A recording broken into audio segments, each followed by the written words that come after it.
Bismillahirrahmanirrahim. Assalamualaikum warahmatullahi wabarakatuh. Selamat pagi anak-anak. Apa kabar kalian pagi ini? Semoga sehat dan selalu dalam lindungan Allah Subhanahu wa ta'ala. Sebelum dimulai pembelajaran kali ini, mari kita berdoa terlebih dahulu. Berdoa mulai. Selesai. Kali ini kita akan belajar PPKN tema 7 subtema 1 mengenai keragaman budaya Indonesia. Anak-anak, beragam berarti bermacam-macam. Setiap orang memiliki kebiasaan yang berbeda dalam menikmati makanan kesukaannya. Setiap orang mempunyai makanan kesukaannya masing-masing. Makanan kesukaan setiap orang berbeda-beda. Walaupun berbeda makanan kesukaan, kita harus saling menghargai dan hidup rukun dengan sesama teman.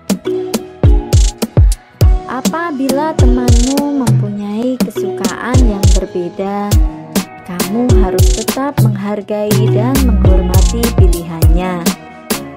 Sikap memahami dan menerima perbedaan kesukaan setiap orang sesuai dengan penghafalan Pancasila sila ketiga.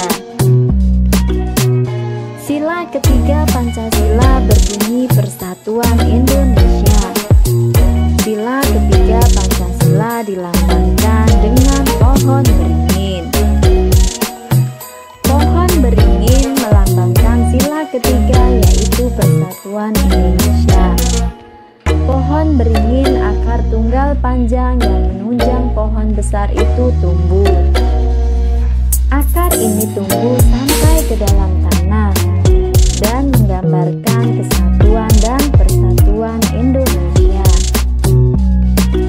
Pohon beringin juga memiliki akar yang menjalar di mana-mana, yang melambangkan sebagai negara kesatuan. Walaupun memiliki latar belakang budaya yang bermacam-macam,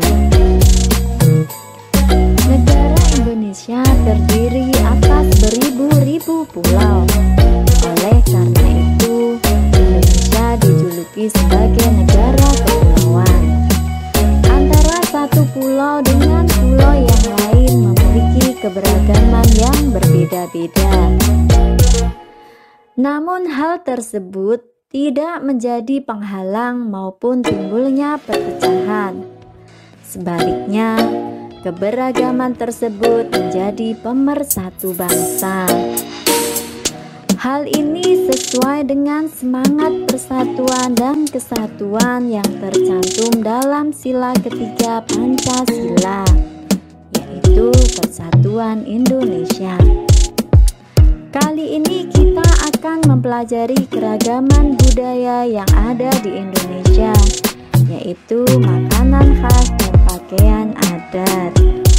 Yang pertama, anak-anak, kita akan membahas mengenai makanan khas daerah.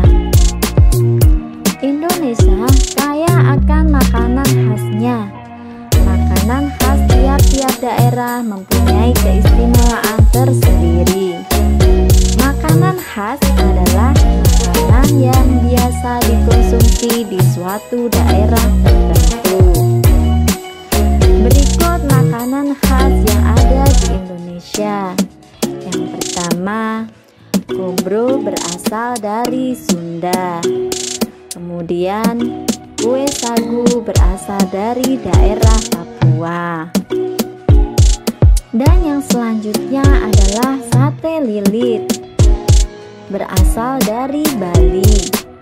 Kemudian, panada berasal dari Palembang. Yang berikutnya anak-anak, bika Ambon berasal dari Sumatera Utara. Dan rendang berasal dari Sumatera Barat. Kemudian yang kedua anak-anak, kita akan membahas mengenai pakaian adat daerah. Hampir seluruh daerah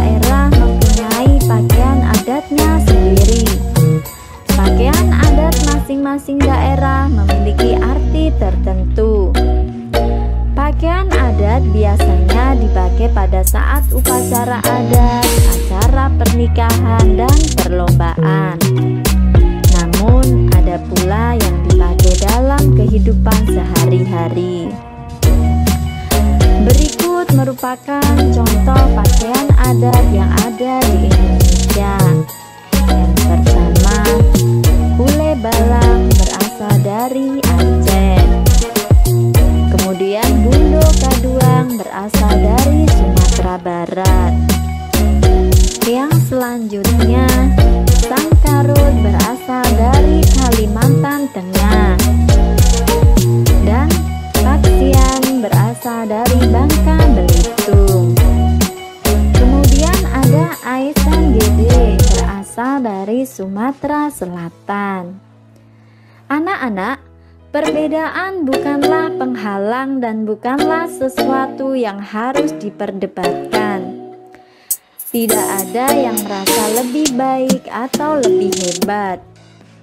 Walaupun berasal dari daerah yang berbeda, kita harus saling menghormati dan menghargai. Yang selanjutnya kita akan membahas mengenai sikap dalam menghadapi perbedaan. Perbedaan tidak hanya kita temui di rumah. Perbedaan juga akan kita temui dalam lingkup sekolah dan masyarakat. Setiap orang memiliki pilihan, kebiasaan, dan kesukaan yang berbeda-beda.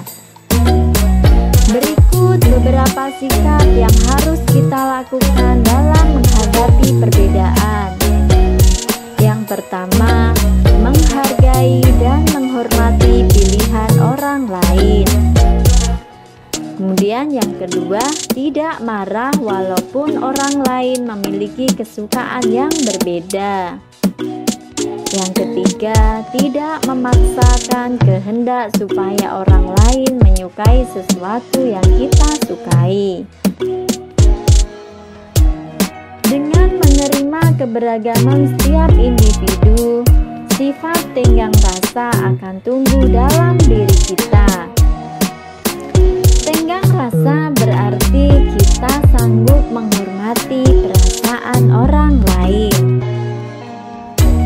Yang selanjutnya, dampak positif dan negatif dari perbedaan sifat dan kebiasaan.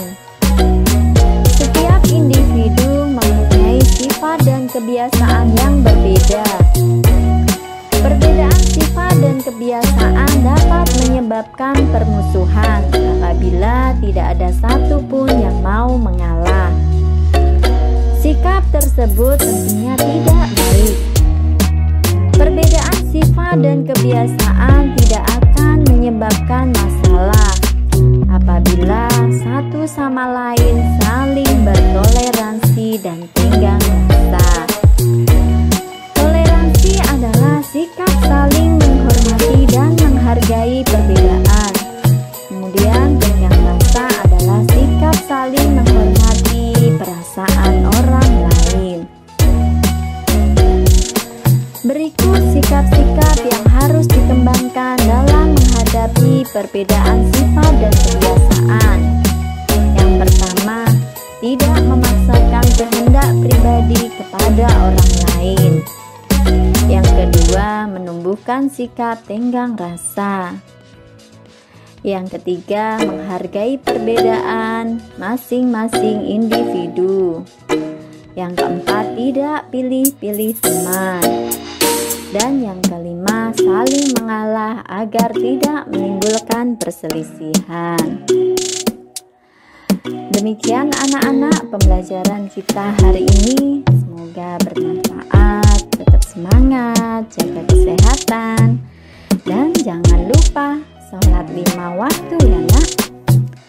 Anak-anak, untuk melatih pemahaman kalian terhadap materi yang diberikan, bisa kalian kerjakan evaluasi berikut ini. Jazakumullahu khairan katsiran. Wassalamualaikum warahmatullahi wabarakatuh.